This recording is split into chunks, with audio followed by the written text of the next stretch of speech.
And it's that time again. Hi there. Welcome, everybody, to Cast Iron Wednesday, and welcome very much. Thank you to everybody for coming to my kitchen this evening. Cast Iron Wednesday, of course, is a tradition that a lot of YouTube cooking channels have been doing for the past several years, or at least. We do a cast iron video on Wednesday because it gives us an excuse to have a lot of fun playing with our cast iron, and I have certainly one of the channels that has been doing this on a regular basis as well. We are approaching the 4-year mark for doing these live videos here on Wednesday, or mostly on Wednesday. There have been a couple of times where it has had to be delayed. But nonetheless, here we are tonight. So again, thank you very much. Welcome to my kitchen, where tonight is Wok Wednesday. Not only are we going to be cooking in cast iron tonight, we're going to be cooking in a big cast iron wok. So I hope you folks find this entertaining enough to stick around. And I can only thank everybody, as I said, who has been kind enough to be here tonight. In fact, a number of folks here have come to this channel quite a few times before, and I'm pleased to be able to welcome the regulars and also to new people as well who are kind enough to join this channel for the first time. But yes, thank you and hello to everybody. Hello to William Hurt. Hello to Anthony and Val's Black Cats Rule. And hello to VLXXX and Gary Hart and Rick Stumbow. And hello, Cynthia Wesley. I looked World War II, and I think this is a no-notch chicken fryer. Will, not World War II. Sorry about that. But it sounds like you've made yourself quite a score already, so that's certainly good. Yes, and hello to everybody. There's an announcement blocking the screen. All right, and likewise as well to Rudy and Iraheta with autism. Hello, and welcome very much to this channel. I hope you enjoy yourself tonight, and good evening to everybody. Yes, and hello to Clico as well. And as I said, we've been doing now for the last few months, we've been doing like a wok video on the last Wednesday of the month, because why not? This is as good an excuse as any to do some stir frying in a cast iron wok, because stir fries are so much fun to do, and it certainly gives me an excuse to pull out the large cast iron wok, and I'm very much looking forward to doing so once again. So in fact, having said that, let's take a look and see what we're talking about. Now, a number of you folks have probably seen this many times before, but there it is. The Lodge cast iron 14-inch wok. This particular one was from Lodge's Pro Logic series, meaning that for probably like a decade or more, they were producing a series of cast iron pans with a futuristic look where there were no sharp edges or corners on any of their pans. Everything, including the handles, had rounded edges to all of them. They stopped producing this model of the cast iron wok a few years ago, but they're still continuing to produce the wok because it is such a bestseller. So, this thing is 14 inches in size, and I really like this. This was the first piece of cast iron that I actually went to purchase on my own. And I bought this wok, acquired it anyway, from Amazon in January of 2011, which means this wok has been in my kitchen being used regularly for more than 13 years. So definitely there's been a lot of use to this. In fact, we might be getting to the point where I may have to season this wok again. Anthony, I love my wok. And VL I recognize that wok. Yeah, my wok, exactly. It's fab. And I certainly think so as well. I've mentioned already that we have, the last couple of months, I've been doing a wok stir fry here on Wednesday. And each time I've done so, it's been something like of a hybrid or fusion cooking, as they call it, meaning that I've done a recipe that's kind of like, a modification of a traditional recipe. And not that there's anything wrong with that. The results have generally turned out pretty darn good. I'm trying to be more traditional tonight, but that still doesn't mean you haven't heard of this one before. In that we're going to be doing a nice and simple chicken stir fry, a chicken lo mein stir fry tonight, in fact. And I've got just about everything ready for it at this point, and this is not going to be difficult here, including the chicken, which I had better get out of the fridge right now. I prepared this chicken about 3 hours ago, and it has been marinating here in this bowl in my fridge for the past 3 hours or so. That means cutting this chicken up into strips, and then from there, just mixing it in with a combination of, let me see, what do we have? There's some soy sauce. There's a little bit of Shaoxing wine in this, as well as vinegar. So that certainly will help tenderize the chicken.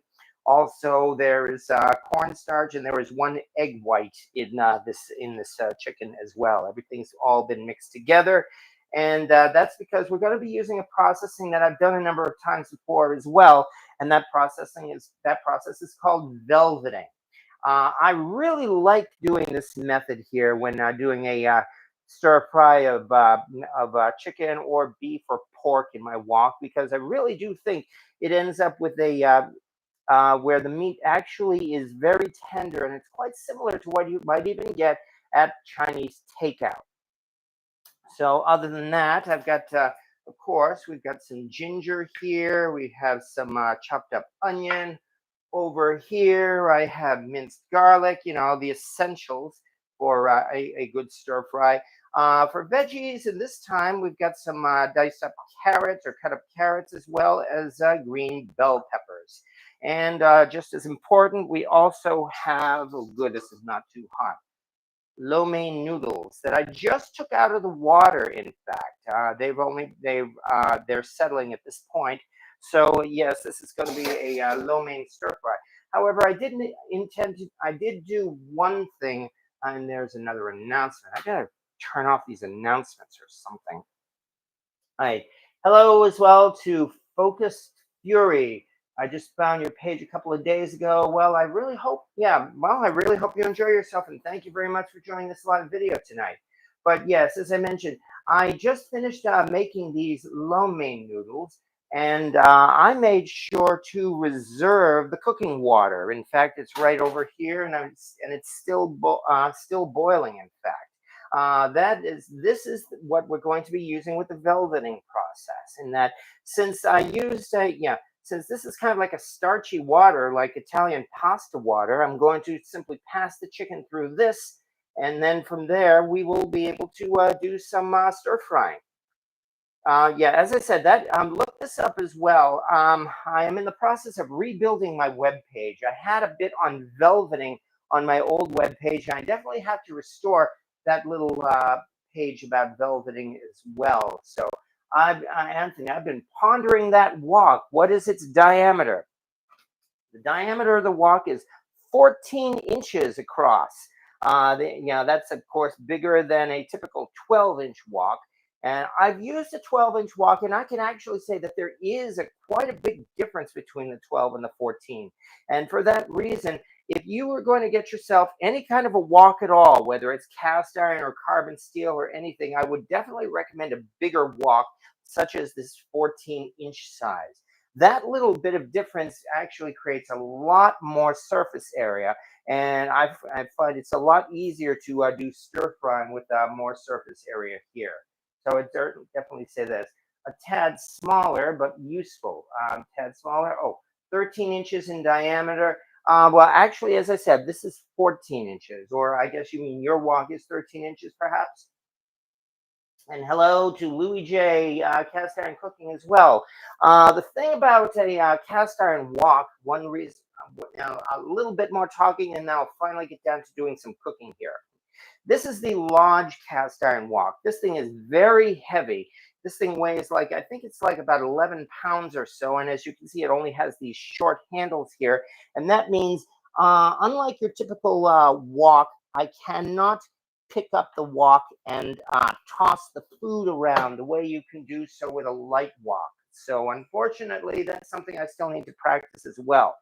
On the other hand, a wok like this, I have found, is exceptional for cooking, especially on an American stove, the kind where it's almost impossible to do any kind of real stir frying because you simply cannot get the blasting heat that you might find in those Chinese restaurants with their rocket stoves and everything. However, this particular cast iron wok, the Lodge cast iron wok, works great even on an electric stove. I used it on an electric stove for a good 9 or 10 years, in fact.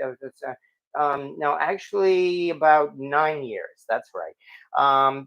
So I learned how to cook, in fact, on this wok on an electric stove. It does a great job of absorbing heat and definitely gets it hot enough for you to do some stir frying. In fact, I think I will break out my thermo gun and see what we have here. Look at this. We are at 570, 590 degrees. We are just a tad under 600 degrees. So this definitely is a really hot wok. And as such, we are most certainly ready to do some stir frying. So, Louis J, I figured that you were working late with this hot weather. Okay, well, I'm glad to see you here as well, Louis J. And we are just in time to get some cooking done. So that also means one last thing that I've also shown when I've done the wok cooking. Here again is my wok shovel, my magic wand. In that, if you use a wok, I strongly recommend getting a wok shovel for it. This thing is designed perfectly to work in your typical Chinese wok. And the feeling of just using this is wonderful. I highly recommend getting a wok shovel or wok spatula for use with a wok. These things are dirt cheap as well. You can get them, of course you can get them at Chinese stores, but they usually sell them at just about any other place these days as well. And really, this is the tool you want to use if you're going to be doing some stir fry, such as what we are going to start doing right now. Yeah. And I learned a few years ago, in fact, I learned there's actually a method to doing a good stir fry. And I found this really works well. We start by pouring the oil around the sides in order to spread it out as much as possible. Space this out a little bit.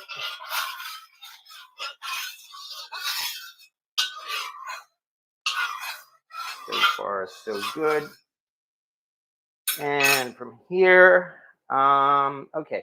As I've mentioned, now that I've started this, here's the part where I mention again velveting. In fact, let's see if we can get kind of like some kind of an angle of both of these pots at the same time, if that's at all possible.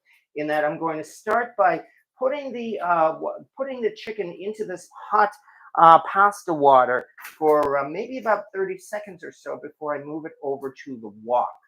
And that, as they say, is velveting, which also means I get to break out the tongs.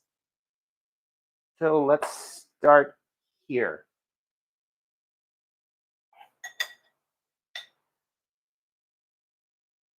A little bit here. And a little bit there. I think there's enough meat. In fact, I'm probably going to do this in 2 batches. There you go. And that's why, and this is why we're doing it this way. As you can see, I'm spreading it out so that it doesn't clump together. And I only need to do this. I only need to blanch this in the hot water for maybe about 30 seconds to a minute or so. That's probably enough, in fact. So that now that we've done that, it is time to very carefully, actually, I should probably get this out. In fact, another tool, a spider. Get this out. And there's going to be a lot of splatter because of the water, so I had better be careful. But let's start cooking. I stood back, in fact, for precisely that reason. I really do not want to be splattered by hot oil.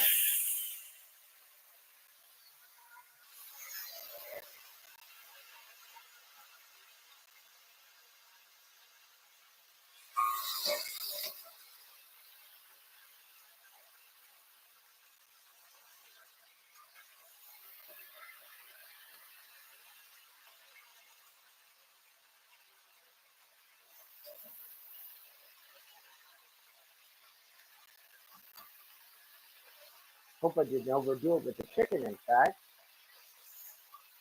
I've got just about all of the chicken out. All right, and a little bit more. And I think one last piece. All right, now it's out.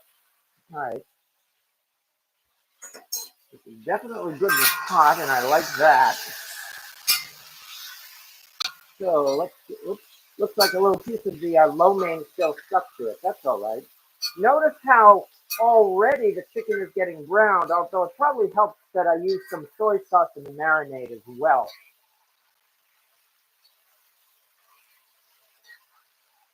Anyway, I can see this is not going to take long at all. Of course, with chicken, you have to be sure that the chicken is thoroughly cooked. And I learned some time ago, let's get rid of this, in fact. I learned some time ago that with chicken, especially in a stir fry, you know the chicken is done when it stops being rubbery. It doesn't feel, it doesn't feel rubbery. And you can cut a piece in half with the spatula and it's done.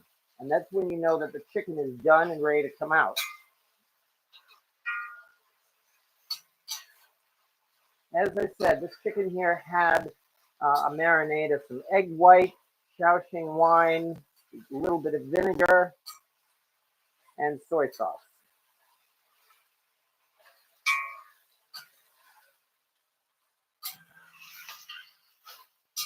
I'd have to say, I think it even looks like restaurant stir-fried chicken. So yeah, there's definitely a difference. Even though I'm not using the rocket stove that you get that you have in a restaurant, which is another reason why this stir fry is not going to take like about 3 or 4 minutes, which is what it seems to take for them to do a stir fry at a restaurant, because my oven is nowhere near that hot. On the other hand, this whole thing should be done, I would think, within the next 20 minutes or so. So far, so good. And okay, now that we've done this, let's give you folks a good view once again. Loosen this, bring this down a little bit. Here we go. Because I'm sure you want to get a nice close up here of the chicken, especially since you're not going to get splattered with oil. And fortunately, it does not look like any of this oil splattered onto the camera lens either. Thank goodness.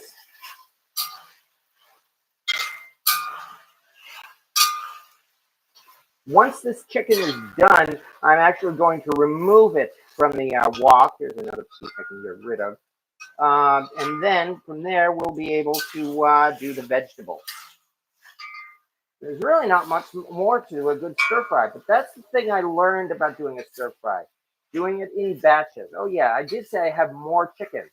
So, okay, so there is going to be more after this. Anyway, what did you? Oh, Rick fractured something. I'm sorry to hear that. So I never think ahead to marinate. Well, yeah, that's well again, it's a good tradition. This is why these kind of stir fries, when you plan in advance, so even a little bit, the results are remarkable. I mean, it is easy to just simply throw everything into your cast iron skillet and just stir fry it until it's done, and that's fine. However, with a little bit of preparation and by following this method, well, you get something even better. There we go. It looks like, as you can see, looks like I may already be getting to that point here. As I said, when you can cut this in half with the spatula, that's when you know it's done. So let's try this. Maybe not yet. This one, okay, so it looks like we maybe have a couple more minutes yet. But as always, just have to be patient. There's one piece that I definitely should cut in half. There we go. That was easy. Because I do want this chicken cut into strips, if possible. Well, of course, that means if you just cut along the grain, it will cut with no difficulty at all, as you can see. Now that I've done that, yeah, the inside is starting to look like it might be getting close to done. Also, once this is done, I will have to heat the wok back up and do the second batch, which I think is a little smaller than the first batch. I may have overdone it with the first batch, in fact. I'm never wrong, just misinformed.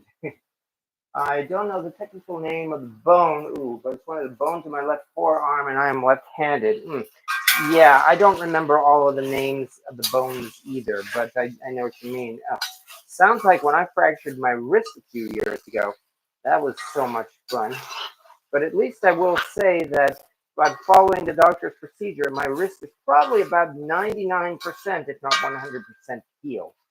I can pick stuff up with it, and frankly, I never feel any pain or anything in this wrist. So I'm happy about that. All right. So far, so good. Is anyone cooking along? Oh, that would be nice. How did you know which ingredients to get ahead of time? Well, there's really no right or wrong when it comes to getting the right ingredients for a stir fry. I mean, this is a chicken lo mein stir fry. And if you look online, there are probably like at least 500 different variations on this recipe. Because, of course, the whole point is you just want to make it taste good. In this particular case, though, I will say I got my recipe from a book that I got shortly after I got this wok, in fact. Some of you may have heard of this book, in fact, The Breath of a Wok by Grace Young. I got this one especially because I was interested in learning about the mystical properties of stir frying. And yes, I am talking about that. Namely, I'm talking about wok hay. And I'm sure those of you who know about wok hay will know what I'm talking about. Stir frying in China, and don't worry, I'm not going to go off on some crazy tangent here, I promise. But stir fry in China, of course, is so traditional and so ingrained into their history and culture and everything that there is something of a mystical quality to it. It's not just not just cooking the food, of course, but it's actually a ritual, and it has a lot to do with infusing energy into the food and all of that kind of stuff. And that's what, and they say that's what really gives you the right taste of a good Chinese stir fry, the kind that has that little bit of extra to it. Not quite charred, but definitely a little bit of extra flavor. And to that they call it wok hei, the breath of the wok. Almost like qi, qi, qi. This is definitely, I have little doubt that this is done at this point. I mean, the chicken is even shrinking up. So let's get this out of here. And then we will get ready for the second batch of chicken. So yeah, this is not going to take long at all. There we go. Off to a good start there. The chicken has a good color. I'm almost tempted to try. Oh, if it wasn't so incredibly hot. Wow. Let me grab a fork here. I'm almost tempted to try a little piece myself already. Oh, it's hot. However, mm.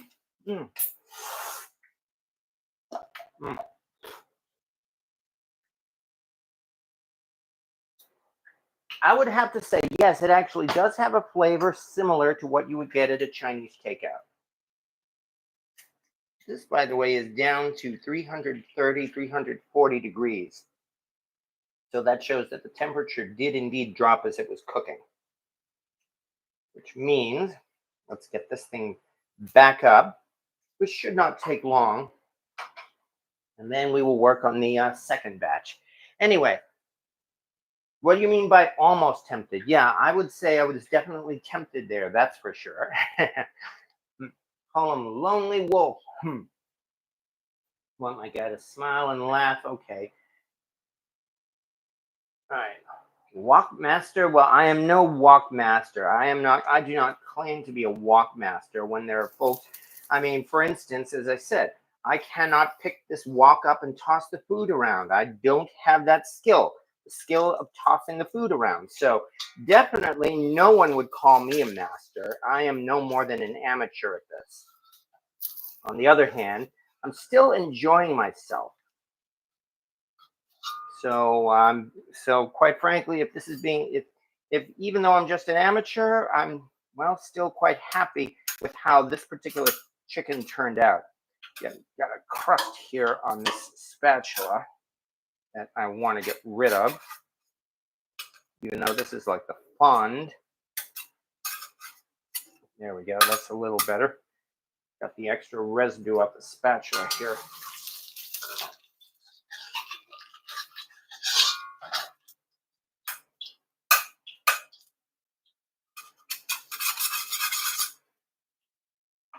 Ooh. Definitely feels like it's hotter than 350 degrees now. Yeah, where it says here 400. Even the oil is over 400. So I'm betting that in within a minute or so, I could probably do the second batch of chicken. All right, don't fall for the banana in the tailpipe. Oh, we're not going to fall for the banana in the tailpipe. You're not going to fall for the banana in the tailpipe? No. Wok Master sounds like an exercise machine by Ronco. Yeah, I remember Ronco as well. Hello, Radagast as well. And so far, Radagast, we have just finished the first batch of chicken, and we are about to go to the second batch, which, as I've mentioned already, I think I'm going to add just a tad bit more oil to what is already here. You know, fresh oil, I guess you could say. Not much. There we go. Hopefully that will be enough to cook everything. But as I mentioned, let's go back to our boiling water, which also has residue from the last chicken marinade. And rise this up again. Oh, it sounds like we're getting some rain here right now. Oh, that's fine. At least cooking here will kind of like distract everyone. And hopefully that means good old Miss Mobley. I know I saw her here just a few minutes ago. Hopefully she is inside by now. Anyway, it's time now for the second batch of chicken. And this, as I mentioned before, is the marinated chicken, which I am putting into this boiling water. Oh, I'm hearing some thunder. So there's definitely something going on here. Fortunately, this is the last of it, so I might as well just put the whole thing in. There we go. Means I can put this in the sink. Stir this around. All I'm doing is blanching the chicken. I'm not really boiling it. It does remove some of the marinade, yes. However, this chicken definitely should have absorbed enough of it by now that it is not going to lose its flavor. That last batch certainly didn't. What's more, it looks like it's a lot thicker too. All right, so that means now, like before, get out our spider and carefully add it to the hot oil where there is going to once again be a lot of splatter.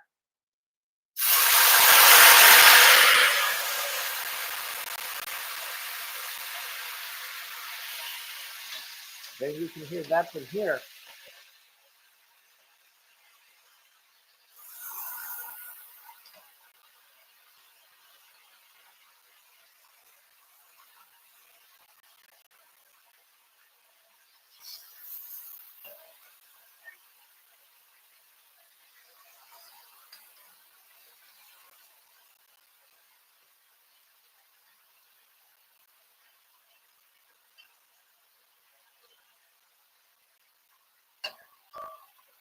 That appears to be all of the chicken, so I can turn off the heat on the aluminum pot. Now, like before, let's do some frying.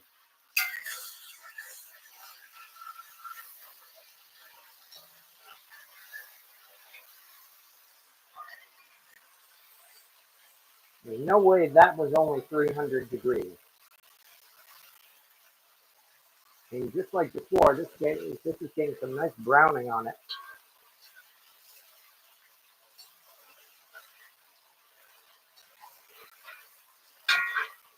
So anyway, this chicken is definitely not going to be bland. At least I can guarantee that. Especially since we haven't even done the spices yet. And again, the marinade was some, what was it? It was egg white, Shaoxing wine, a little bit of vinegar, cornstarch, and soy sauce. Nothing too extravagant.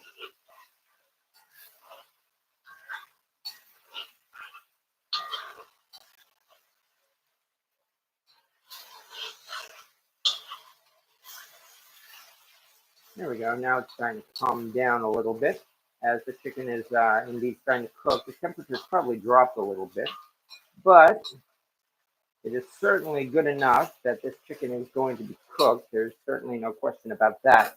Then once we do that, we will get down to doing the vegetables. Let's get more of a center there. Okay. Hello, Radagast, and everybody I missed. I'm sure it's done by now. I think a little splatter, I think I felt a little splatter. Yeah, I don't blame you at all. That's for sure. I bet the window's tinted with oil. Well, fortunately, I've got shades on my windows now, so that certainly helps. And I made sure to use wooden shades so that they wouldn't be spoiled. All right, as I mentioned, you know when the chicken is done, when it stops feeling rubbery, and you can cut a piece with the spatula, like this. There we go, so that's not a bad start. Now that I've done that, if you look and see what it's like on the inside, come on. Here it is, here's a close-up here of the inside. Yeah, that's not looking too bad, is it? And that sure didn't take long at all. Let's slice up the rest of these pieces of chicken because we want the strips. And we want the chicken to be nice and thin so that it will, see what, this one is still rubbery. It's definitely not done. So not all of this chicken is done.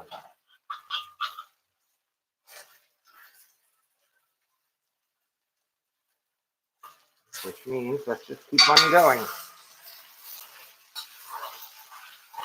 Years ago, I found this wonderful wok cooking video. It's only about 5 minutes long.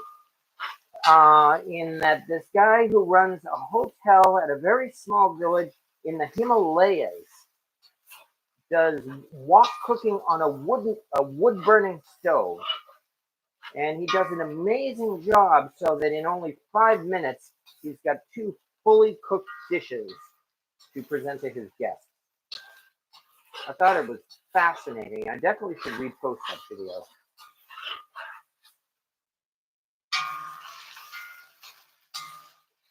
Anyway, once we do this, then we just move on to step 2. Oh yeah, just had some thunder now, so I hope my feed doesn't cut out. Well, I better not jinx it. True story. Late 1980s. I had only been online for like maybe a few months. I was a newbie. I was a geek, and it was the days of dial-up modems. And I had already discovered online chats. And I was on a local chat, and there was a thunderstorm going. And there was a lot of thunder going around. And I remember even now, I typed in, only an idiot would be online during this kind of weather. Immediately after I typed that sentence, zap, my modem was fried. And yeah, I actually did have to replace it. So call that a learning experience. Here's hoping that does not happen tonight. Let me check. I know I saw Miss Mobley here just a few minutes ago. That was before the rain. She might be upstairs, but I'm not worried because, as I said, I saw her only a little before, so I know she's inside.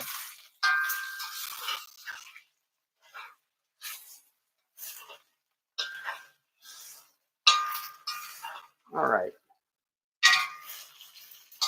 probably getting down to it already, because I do believe the chicken is starting to shrink again. Here's one more piece.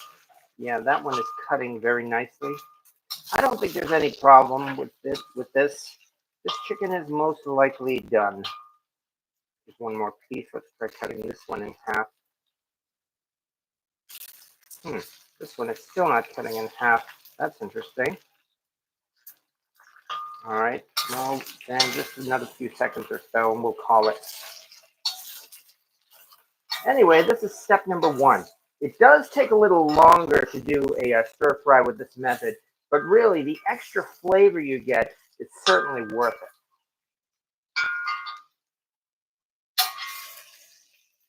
So let's dig up the rest of this. Don't want there to be too much grease.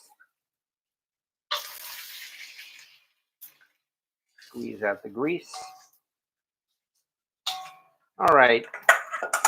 So far, so good. We have a nice bowl of chicken. Let me scrape off my wok here. It definitely has my spatula, that is. It definitely has some residue on it.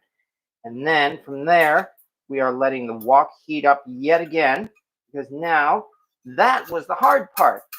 Well, I don't know how long it's going to take to cook these carrots. Well, these carrots are in strips, so this probably shouldn't take very long. I mean, carrots are difficult to cook as well. But once we get this to the right temperature, then it's time to get going for the next step. All right, the rain kicked me off. You're still here, Fuzz Fork. Or maybe you're talking about that time. That residue is flavor. Yes, it is. No question about that. All right, 356, 383, 396. Another few seconds, and I'd say we will be ready to continue. The spatula has some schmutz on it. Yes, indeed. That's why I made sure to scrape it off, only because it's easier to cook with a clean spatula. And for that matter, try to scrape some of this stuff off too. There we go. There we go. There's a little bit more flavor, like you said. So let's move this aside, because now the wok is a little cleaner, and that means these vegetables should cook without any real difficulty. So now that we've done that, it's time to start throwing in the veggies, and that, of course, would mean ginger. Actually, let me also get the garlic ready. There we are. That would mean, here it is, ginger, and I've got to do this fast. Minced garlic,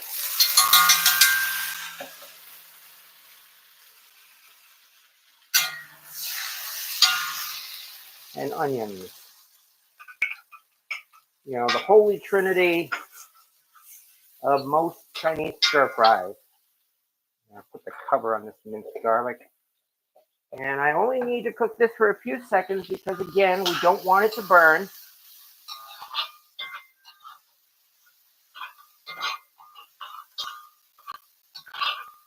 Now that we've done that, mixed up, we will add some carrots.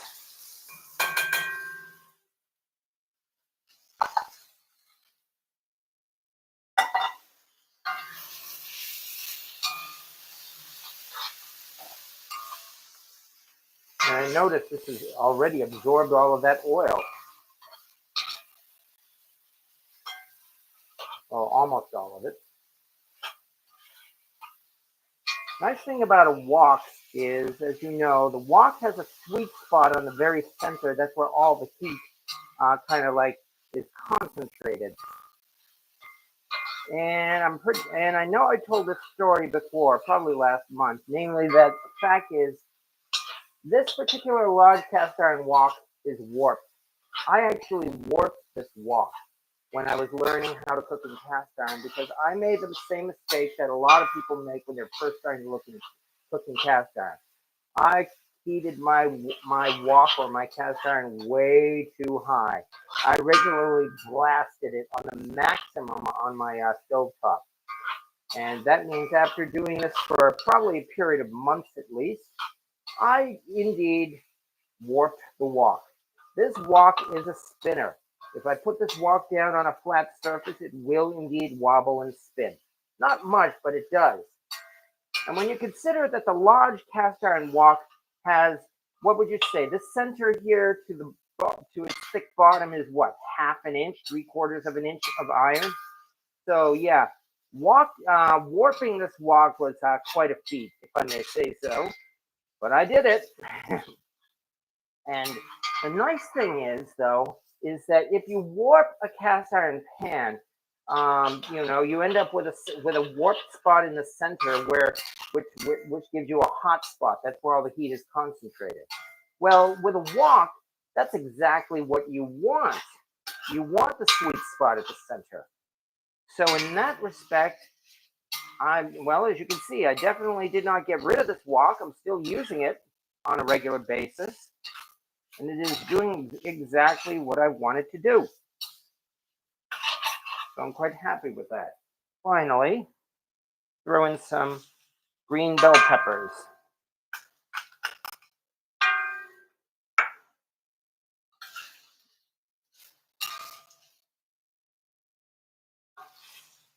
And once these bell peppers have softened, we get to throw in the lo mein. Yeah, really, cooking the meat was probably the hardest and longest part of this whole stir fry. The rest of this is going to go pretty fast. That's why I have dessert lined up as well. Ooh, I can definitely smell that, though, between the ginger and the garlic and these bell peppers here. And notice I haven't even thrown in any other traditional spices yet, like soy sauce, for instance, which I'll probably do in just a few minutes. But I've always liked the taste of plain cooked vegetables. When I first started doing these stir fries in this cast iron wok, I know I have friends who actually criticized me and said that this was tasteless, largely because I didn't drown it in spices. But in fact, as I said, I like the taste of vegetables, at least when they're cooked well. I mean, I acknowledge that if you don't do this right, you end up with like this mishmash, this bland paste. But when you do this right, the individual flavors still stand out. So right now, for instance, I'm enjoying the smell of these bell peppers along with the ginger and garlic and onions in here. Yeah, I will be adding the soy sauce actually after the lo mein is cooked, just for the record. All right, although it occurs to me, did I put away that soy sauce? Because I need two things. Ugh. And that would be the soy sauce and also the sesame oil. Sesame oil, I've really learned is essential to getting the good flavor out of a veggie stir fry like this.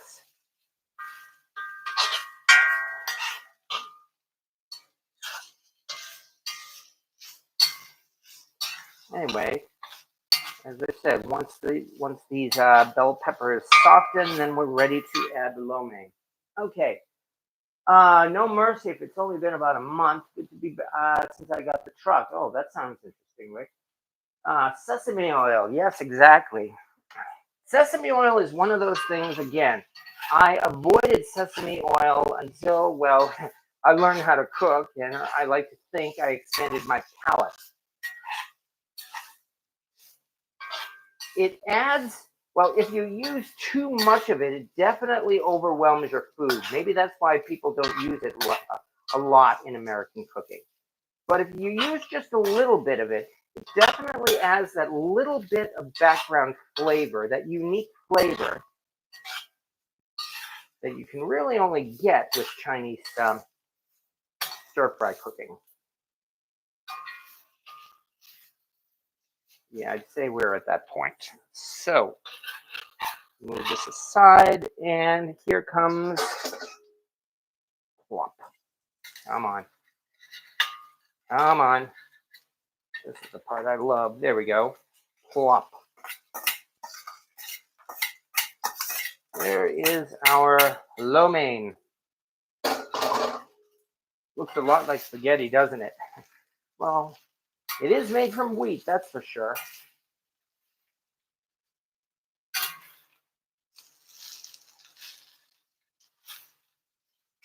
These are not ramen noodles, although I have made stir fry with ramen noodles before. And they turned out good too. Much better than your cup of noodles. Yeah, this is why, yes, I will be adding some additional flavoring to this, such as soy sauce. Because you definitely want to add a little bit of flavor and color to this, for that matter. But anyway, you saw this lo mein here started out as a big lump.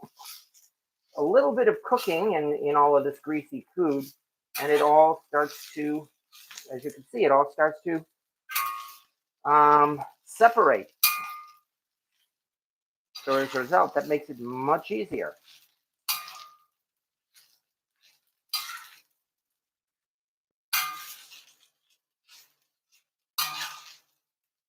Definitely want to move the bottom to the top.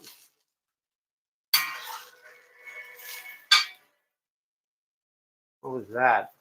Oh, nice.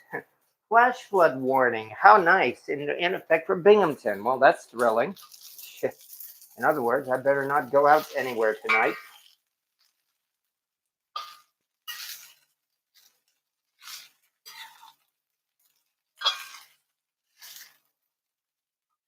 So far, so good. And there's really nothing to this, as you can see. I mean, if somebody like me can make this kind of a stir fry, anybody can do it. There's definitely got to be enough here that this could easily feed 2 or 3 people, probably even 4. After all this, I'm going to mix in all that chicken too.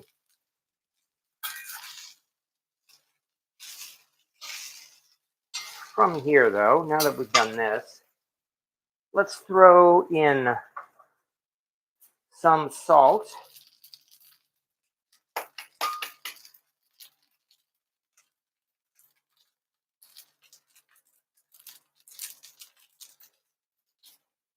And of course, one of the secret ingredients of Asian, white pepper. Not too much.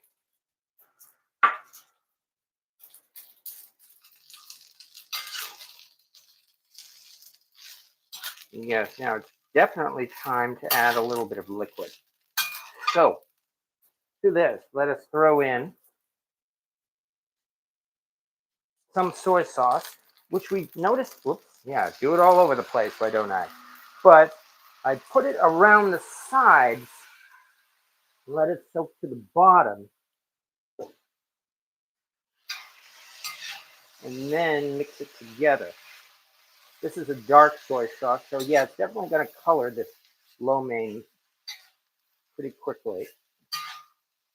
It all means we've got to spread it out evenly.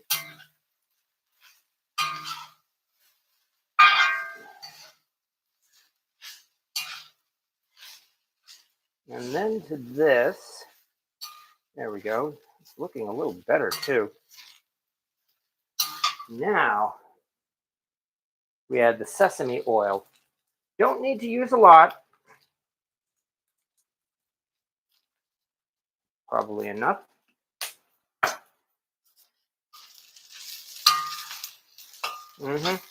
Sesame oil definitely has that unique scent and flavor. Mix it in with all of the rest of this, and yes, indeed, we've definitely got something here.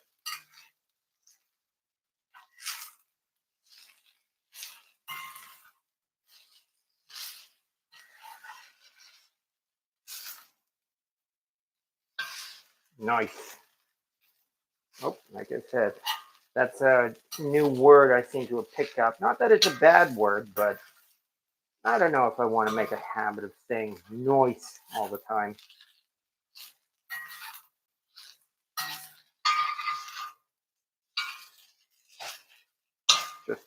stirring, just keep stirring.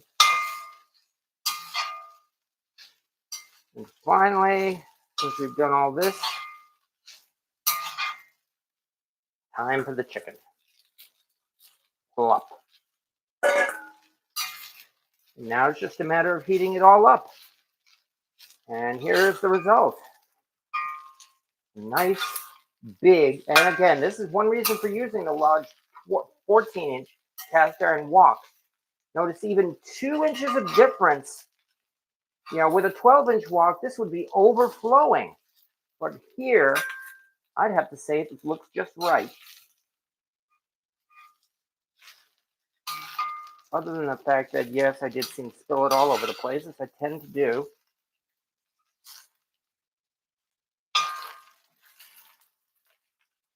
Here we are.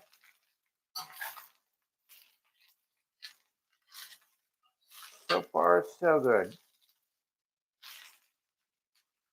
And that didn't take long at all. The prep work did take some time, but it still wasn't that bad.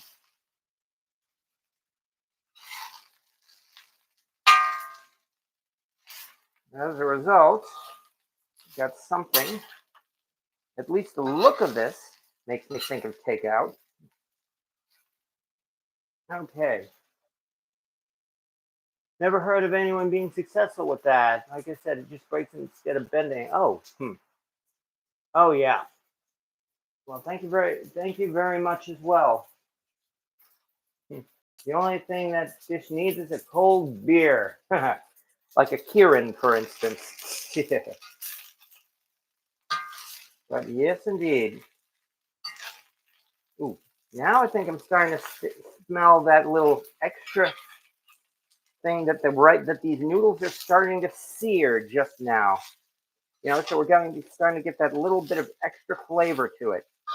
And what did I say earlier about the breath of the wok? You know, that just might mean we have wok hay. And that's why I call it cooking magic. It's also why I said this is my magic wand. Because there we are, folks. All ready to serve.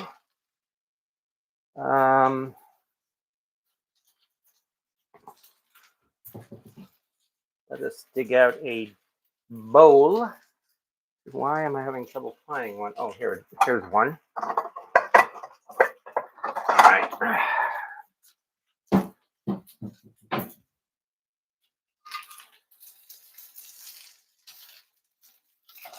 There we go. Dig down deep.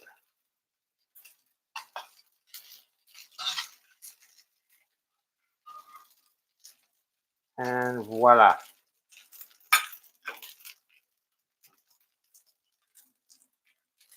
Dinner is served. We have our chicken lo mein stir fry. Done in a large cast iron wok. Now, 2 things. One is, let me spread this around. I've turned off the heat, but let me spread this around a little more. Because you know I've got to get a photo of this. I mean, I need a good thumbnail for tonight's video, for instance. And this does not look bad at all.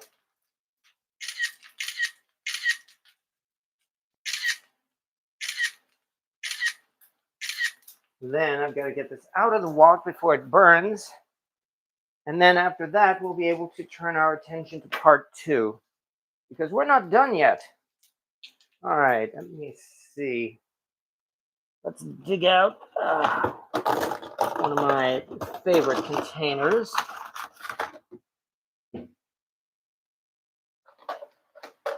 Let's try to get this out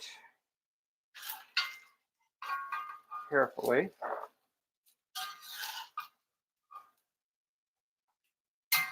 Oh, yeah, even with the flame turned off, this wok is still good and hot. Everything is definitely steaming, that's for sure.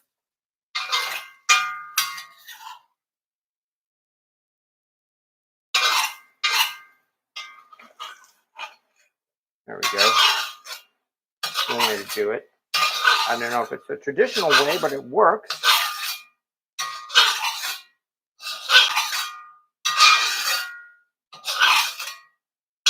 This will certainly help to season up the wok too.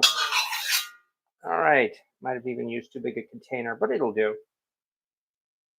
Okay, let's put this aside. Put the cover on. And I should catch up on the comments. Oh no. Don't read the comments. I'm just here to read the comments. All right, here we are. That sound clear as my ears. Well, I'm glad you can hear it, actually. I wasn't sure how well the reception was on this microphone. Sounds like a crime photo. When we have leftover lo mein, we brown it on one side, then flip it and add scrambled egg for breakfast. That is definitely a way to do it, and why not? After all, fried rice is done with leftover rice, so there certainly should be a use for leftover lo mein. I'm certainly not going to argue with that. Maybe they hadn't watched T2. Oh yeah, extensively enough. Liquid metal seems pretty pliable. You only have some. You can only have some if you can use chopsticks. I have to be honest. I can't use chopsticks. A lot of people say that. A lot of people say they say they can't use chopsticks. Well, I've spent years trying to use chopsticks, and I have a genuine excuse for it too. A physical excuse. I won't go into detail because it doesn't. I don't want to sound like I'm getting pity. All my life, my wrist has not been able to turn properly. This is not the wrist I fractured. I fractured this wrist, but I cannot turn my wrist properly. It's been like this since birth. So because of this, I have extreme difficulty using chopsticks, and man, have I ever tried. So in my case, I feel like yes, I honestly can't use chopsticks, but that's just how it is. As I said, I'm not asking for pity. I can use chopsticks, but I prefer a faster fork. I'm sure if you were brought up eating with chopsticks your entire life, you probably could. And I'm sure I could too. All right. But anyway, as I said, again, this is the Lodge ProLogic cast iron wok. Lodge still sells a 14-inch wok. Instead of these handles, these ProLogic handles, the modern day Lodge wok has the same handles that you see on the Lodge cast iron skillet and the Lodge bunt pan and the Lodge, they have standardized their handles. They've got these handles on almost everything that they produce, except I think for their bakeware these days. And yeah, the new Lodge wok has those handles too. And I suppose there's nothing wrong with that because the important thing is you still have a big, deep, heavy 14-inch cast iron wok. All right. I'd like to see the handle end of the shovel one more time. Okay, the handle end. Here it is. Yeah, I found this particular wok shovel at the Brimfield Antique Show, in fact, and I found it in their fall show, which is usually in September. I found it for $5, in fact. It did not have this handle. It did not have this wooden dowel on the end. I soaked this wok shovel in the lye tank for the entire fall and winter. Took it out the next spring and cleaned it up and seasoned it. And I have been using it ever since. I then went and got myself a dowel and some wood glue and stuck it in where it has been ever since. So this is indeed my wok shovel. Of course, as I said, you can certainly get a wok shovel just about anywhere. You can get it dirt cheap, and I advise either a metal wok shovel or a wooden wok shovel. Do not get those plastic wok shovels. They will melt if you try to use them in an incredibly hot cast iron wok like this. So all the handles are long then. Yeah, a long handle is a good thing because again, this is a really, really hot cast iron pan when it's fully heated up. In fact, it's time to turn the heat back on at this point. You saw all that splatter and everything when I added that chicken with the water, admittedly, to the oil. So yeah, having a long handle is not a bad thing. As I said, this is 14 inches in diameter. As you can see, this handle here is probably about, oh, I'd say maybe 12 or 13 inches.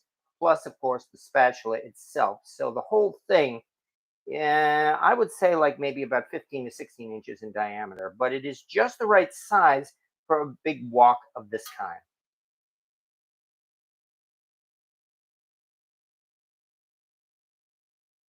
All right, got that ad to, oh yeah, ads. I'm sorry about that. YouTube forces these ads. I unfortunately have no choice about that. All right, mine does not have the wooden handle. I'm going to turn one on my lathe. Yeah, I simply got a dowel at Home Depot. And I got one that was the right diameter to stick inside and hold it in with wood glue, sanded it down, made it more of a rounded edge here. And that's all I did. But you could certainly use your lathe too. It would, in fact, it'll probably even turn out better than this. Nonetheless, okay, I mentioned already that there is going to be a part two to this, and this part two, in fact, is going to be dessert. This is, I'm not exactly going to stir fry dessert, but I am still going to use the wok for it. Okay, so for this, okay, what cornstarch? Oh, I had better dig out some cornstarch here. For this ingredient, I need some cornstarch and some unsalted butter, as well as brown sugar. Okay, so give me a second to get that out. Cornstarch. Cornstarch is an absolute necessity, as anybody knows, when it comes to cooking with woks and stir fries and Asian cuisine. Fortunately, cornstarch is also very, very cheap. And there's nothing wrong with getting the cheap stuff either. Uh, Brown sugar. Okay, a little bit of brown sugar. And it mentions here 3 tablespoons of unsalted butter. That's not very much, fortunately. Okay. Also, though, we're going to start out with the secret ingredient that I have not mentioned yet: raisins. And these raisins are soaking in rum. Oh dear, there is a stain on this. I can see that there is some grease splatter on it. Great. I hope that hasn't ruined the whole video. Uh, all right. Give me 1 second, folks. I'm going to get a lens wipe. Which I probably should have done in the first place. There you are, Mobley. I'm upstairs now, and Miss Mobley is sitting up here out of the rain. So she is not stupid, that's for sure. And I never thought she was. Hello, Mobley. Hello. All right, coming back down now. Besides, this will allow the wok to heat up a little more. I do not need to get this wok blazing hot. Just hot enough to melt some butter and do a little bit of simmering. So that should not be difficult. Anyway, I'm using an alcohol lens wipe. These things are wonderful. Anybody who owns a pair of glasses knows how wonderful these lens wipes are. So, just do it up. There we go. And that's a little better. Okay.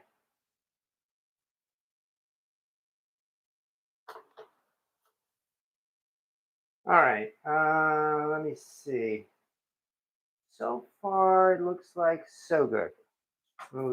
Let's move the light a little bit. All right. Okay. Now that we've done that, as I mentioned before, here are some raisins that I have been soaking in rum for about an hour or so. That is the first step of this dessert that we're going to be making. And what this really is basically an ice cream topping. So there is absolutely nothing difficult about this at all. And at this point, though, now that the wok is almost certainly good and hot again, let me dig out a little bit of butter. Oh, yeah. Okay, so I'm down to about 1.5 pounds of butter. That's not bad at all, especially since I'm only going to be using about, according to this, about 3 tablespoons of butter. Oh, come on. Except I'm having trouble unwrapping this butter. There we go. Okay. About 3 tablespoons. Bam. Oh, yeah, this is definitely hot enough, that's for sure.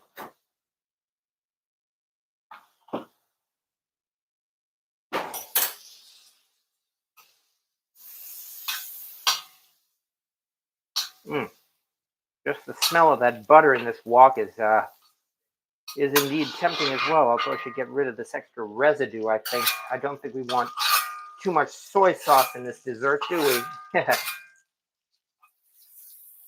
On the other hand, I also don't want to burn the butter. But browning the butter would be nice, now that I'm thinking of it. I only have the wok up on medium heat at this point. Anyway, once this butter is melted, all right, soften well. From this, we're going to actually whisk in about 2 tablespoons of cornstarch. Whisk, it says. So let me dig out a whisk.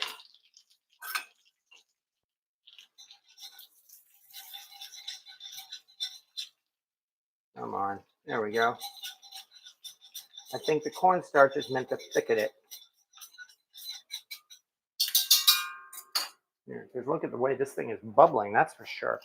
So we're talking about 2 tablespoons of cornstarch. Not too much. Come on. There you go. That's probably enough there.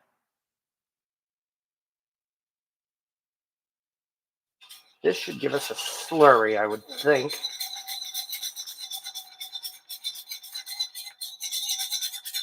Nice thing about using a metal wok is I can scrape it like this.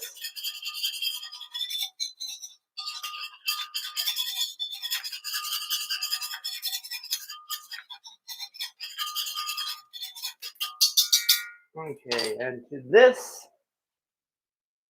all right, now we need about a 1/4 cup of dark brown sugar, and then we're gonna actually put in pecans. Nice, there I go, saying it again. Excellent. All right.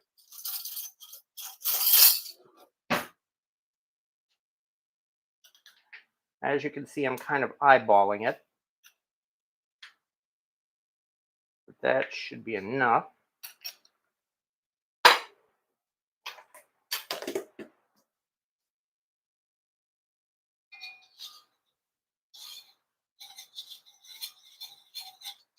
Melt in this brown sugar.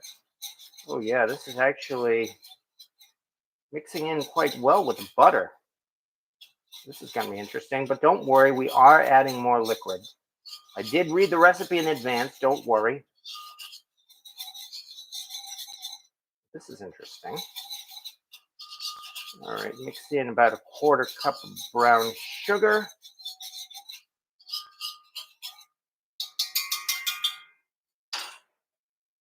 And to this, we're supposed to use 1 cup of pecan pieces.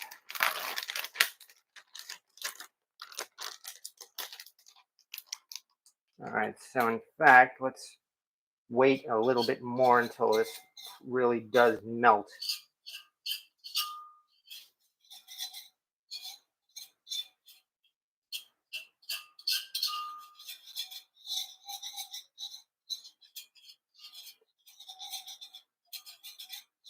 Okay, this is based on the recipe here. I'm really wondering if maybe indeed I should add a little bit more liquid.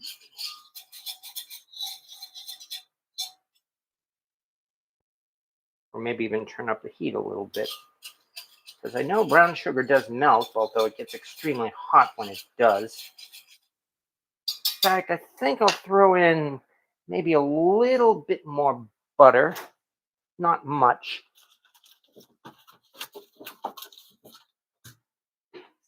I did read the recipe, but this is my first time trying this recipe. Trying new recipes on a live video. Yeah, that's really intelligent, isn't it? Well, that's par for the course on my channel, if anybody who's been here knows. Ooh, we just had a nice bit of thunder, too. Although it sounds like it's a little ways away. Yeah, I think that's helping, actually. Maybe I just didn't use enough butter.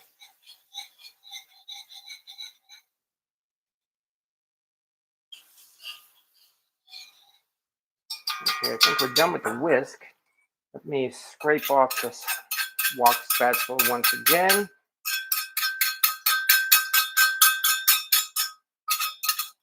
There we go.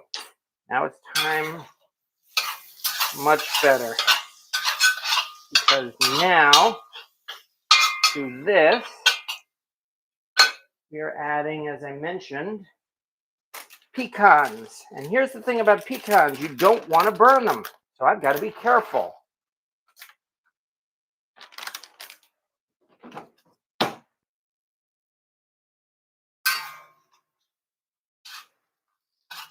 But oh yeah, pecans coated in buttery brown sugar.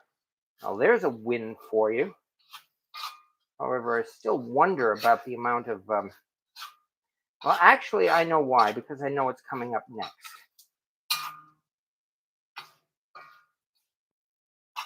Okay, let's get everything mixed together, because the next thing, according to this recipe here, which I got from the Chicago Tribune for the record. Okay, add the pecan pieces and simmer for 3 minutes. All right. So, as I said, I do not want to burn these things.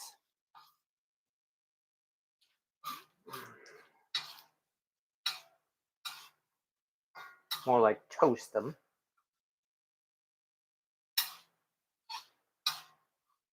However, if you wonder where the rest of the liquid is going to come from, the answer is what I showed you here. Raisins and rum.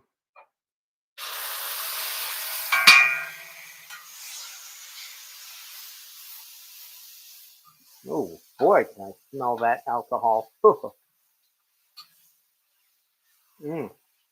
Man, does this smell good. I mean, again, we just used brown sugar, butter, pecans. We just added raisins and rum. And the rum is definitely burning off. But now I think we're starting to get somewhere. So it does look like we are actually getting a stir-fried dessert here. Because what we're going to do now is top ice cream with this.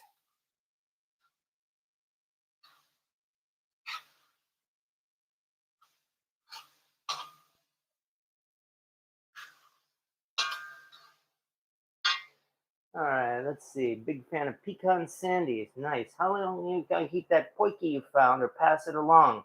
Oh, hog. You're not talking about me. Okay. I'm not passing along my poiky, that's for sure. All right. I love my 1930 Wagner #2 skillet. Oh, nice. Congratulations, Hog Wild. That would pair well with a small glass of port. You know, that's actually pretty tempting. But I think I'm going to turn off the heat already because I do not want this to burn. Instead of that, move a couple of these things to the side. What I am going to do, get out a bowl.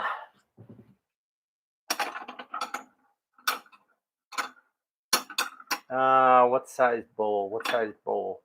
I guess this will do.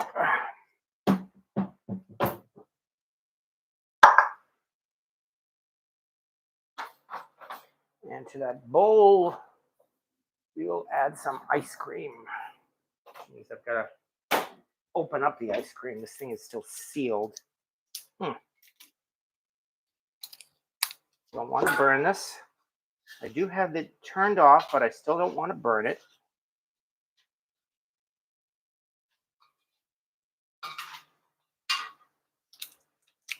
Try again.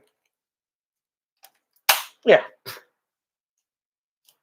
Where this ice cream is like vacuum sealed or something. Ah, man. Get out a knife carefully. There we go. That helped. All right. That. Oh, come on. Ah, finally. Last thing is get out my ice cream scoop. Here it is. Keep this under hot water. The scoop, that is, not the ice cream. And then we will be ready. All right. Keep this up.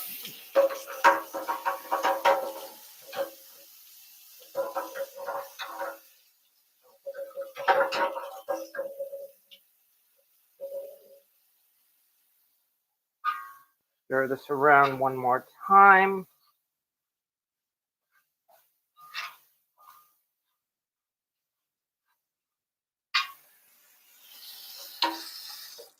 And it's time. Time for dessert, which I suppose I'm going to have to eat first because otherwise it's going to melt.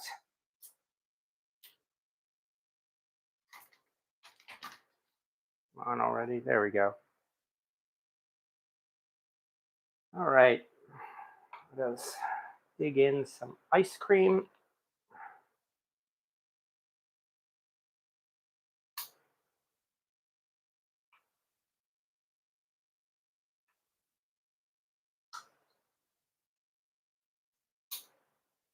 And one more, and that should be more than enough. Yeah, definitely more than enough.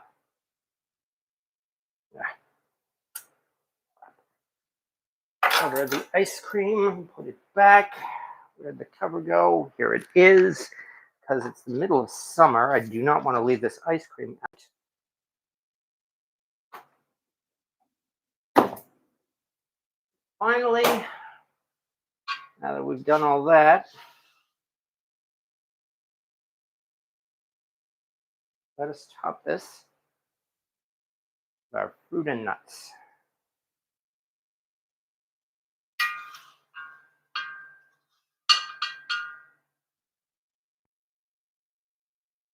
All right, which are hot enough that they're definitely melting the ice cream.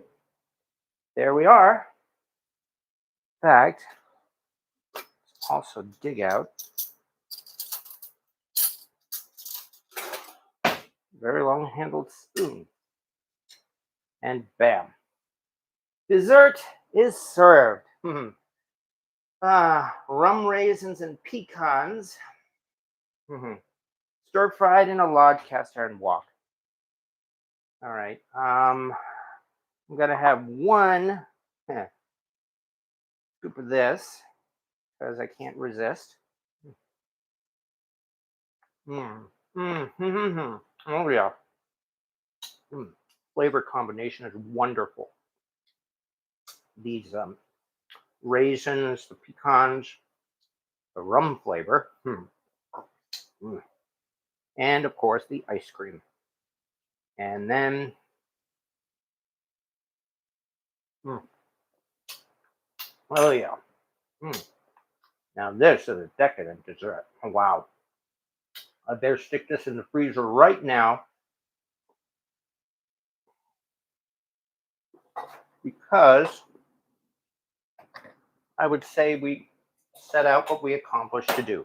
All right. Let me check these comments, and actually let's look at the wok one more time. Here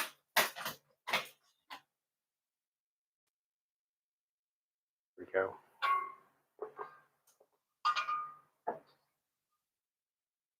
All right. So far, so good. Needs hot fudge. I'm I'll never pay for that chef's Wagner. They are high. Yes, I don't blame you at all. Yeah, exactly. Eat dessert first. I'm an adult. I can do that. And like Rick Stumbaugh says, yes. Okay, but still, let me see. Let me double check your comments here. Topping looks great. Yeah, it definitely tastes good. I'm not sure if I got it right. I don't think there's enough liquid in this.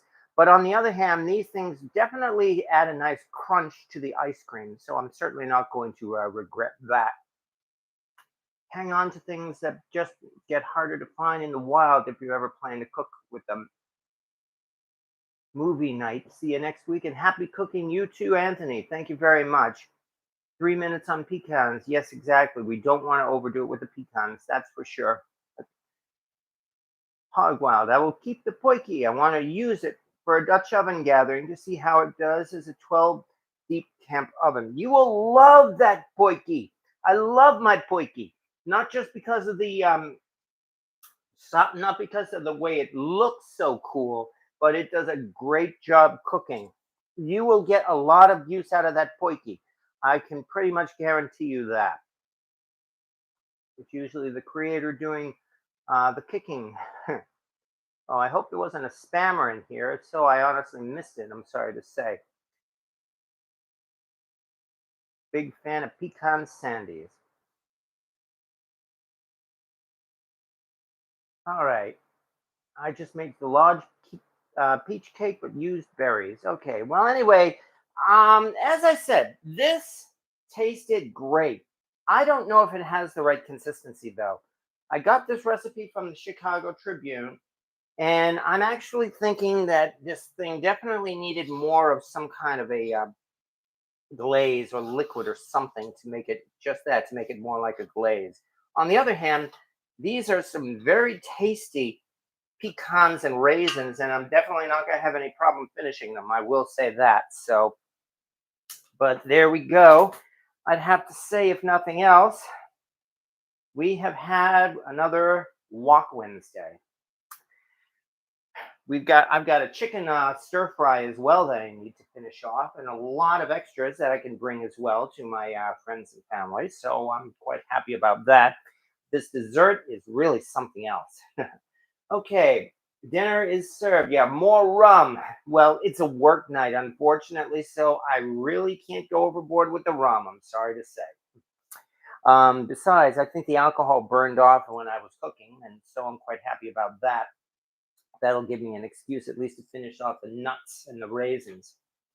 My BSR chef is the best chef skillet I have ever used. My 3-notch chef is close though.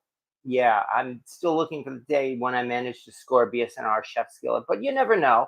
I mean, besides, and it occurs to me as far as hunting for cast iron goes, I mentioned earlier today, this weekend here in New York is the Route 90 50-mile garage sale. And this is going to be my first highway sale. So I'm actually looking forward to seeing how this turns out. I've been to the Brimfield Antique Show a number of times, but I know these highway sales, from what I understand, if you're lucky, you might actually be able, or I might actually be able, to get a nice score. So we'll see what happens. This is similar like the 427 yard sale and the world's longest yard sale. So yeah, I'm definitely looking forward to spending some time this weekend driving around upstate New York and seeing what we might find. All right, and I've made a glaze with rum and brown sugar, flamed it to burn off alcohol so it was workday safe. Yeah, in this case, I have no doubt that it burned, that the alcohol dissolved as well in that wok too. So I'm not worried about that. Are you going to video the sale? If I can. I suppose it depends really on how tired I am more than anything else. I mean, driving, as you know, takes a lot out of you, but I will see what I can do. That's about the best I can promise. All right. The midnight sun just got swallowed by the ocean. The beautiful cast iron helped soften the blow of the fleeting summer. Yes, indeed, Serratus.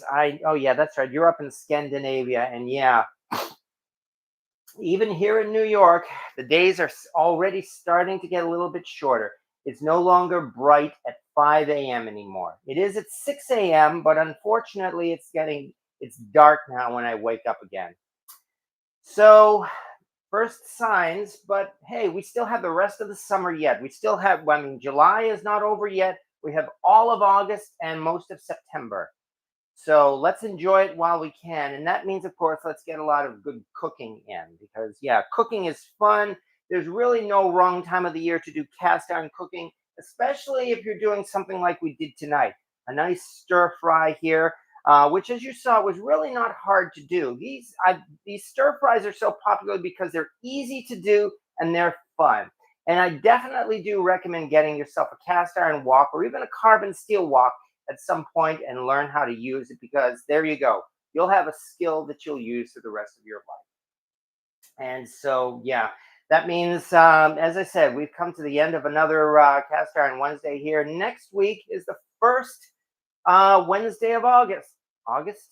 Let me see. Today's the 24. 24 and 7 is 31. Okay, 20, 25, 26, 7, 28, 29, 30, 31.